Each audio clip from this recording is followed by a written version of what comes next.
गुजरात के डांग ज़िले की हरी भरी घाटियों से निकलती एक खूबसूरत पुकार हमें बुला रही है एक ऐसे स्थान की ओर जहां प्रकृति अपने सुंदर, शांत और जीवंत रूप में हमें गले लगाती है।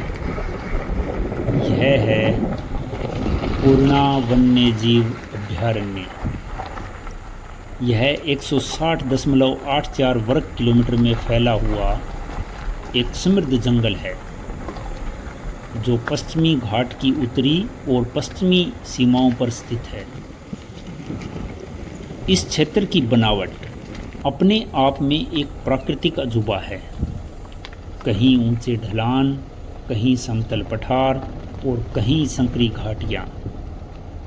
यहाँ के चप्पे चप्पे में जीवन है, कहानी है और हरियाली की एक नई परिभाषा है। यहाँ की जीवन रेखा है पूर्णा नदी। यही नदी इस अभयारण्य का नाम भी है और इसका अस्तित्व भी। नदी के साथ साथ दर्जनों छोटे नाले और जलधाराएं इस धरती को सींचती है, इसे हरा भरा बनाए रखती है। जब इन जलधाराओं की कलकल ध्वनि के साथ पत्तों की सरसराहट मिलती है तो लगता है जैसे जंगल खुद हमसे बातें कर रहा हो। गुजरात का यह इलाका बाकी हिस्सों से अलग है। यहाँ औसतन 2500 मिलीमीटर वर्षा होती है। इसी कारण यह जंगल उष्णकटिबंधीय नम पतझड़ी वनों की श्रेणी में आता है। इस घने वन में प्रमुख रूप से सागौन और बांस के पेड़ हैं। जब तेज बारिश के बाद इन पेड़ों से सूरज की किरणें छनकर जमीन तक पहुंचती है तो दृश्य किसी जादुई लोक की तरह लगता है। यह क्षेत्र जुलाई 1990 में संरक्षित घोषित किया गया था, लेकिन इससे पहले सदियों से यहाँ के आदिवासी समुदाय जैसे भील, वारली, कोंकणा, डूबड़ा और कोलचा प्रकृति के साथ मिलकर जीते आए हैं। इनका जीवन जंगल की धड़कनों के साथ बंधा हुआ है। इनके लोक नृत्य, पारंपरिक गीत, पावरी जैसे वाद्य यंत्र और ढोल की थाप, इन सब में जंगल की आत्मा बसती है।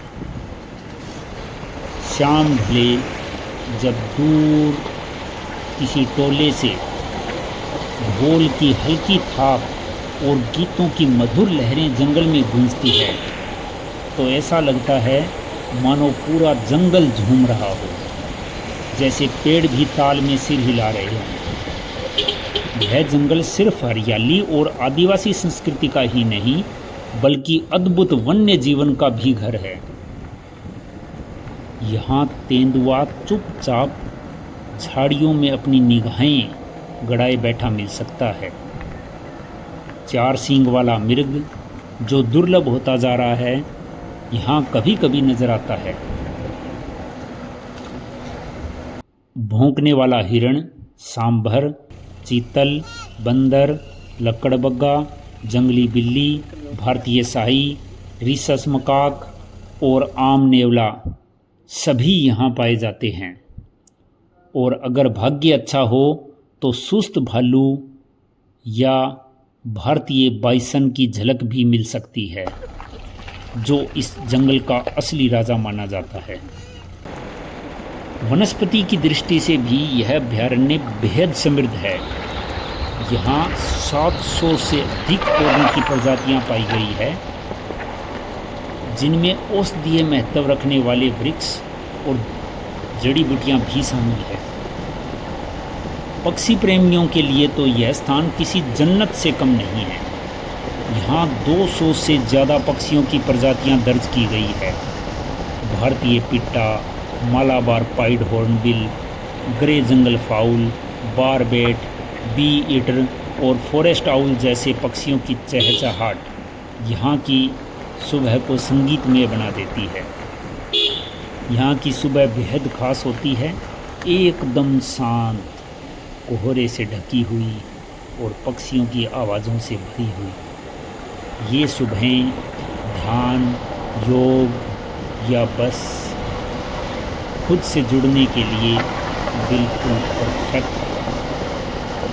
और अगर आप रोमांच के शौकीन हैं तो आपके लिए भी यहाँ बहुत कुछ है। हाइकिंग, ट्रैकिंग, जंगल कैंपिंग, हर मोड़ पर कुछ नया देखने और महसूस करने को मिलेगा। यहाँ एक प्राचीन वन विश्राम गृह भी है, जहाँ ठहरकर आप जंगल की रात का आनंद ले सकते हैं, जहाँ दूर कहीं से उल्लू की आवाज़ आती है और पास ही में बहती नदी की सर्द हवा मन को शांति देती है। अब बात मेरी यात्रा की। हालांकि इस बार मैं पूर्णा अभयारण्य के हर कोने में नहीं पहुंच पाया, लेकिन जितना भी देखा, सुना और महसूस किया वह मेरे मन में बस गया।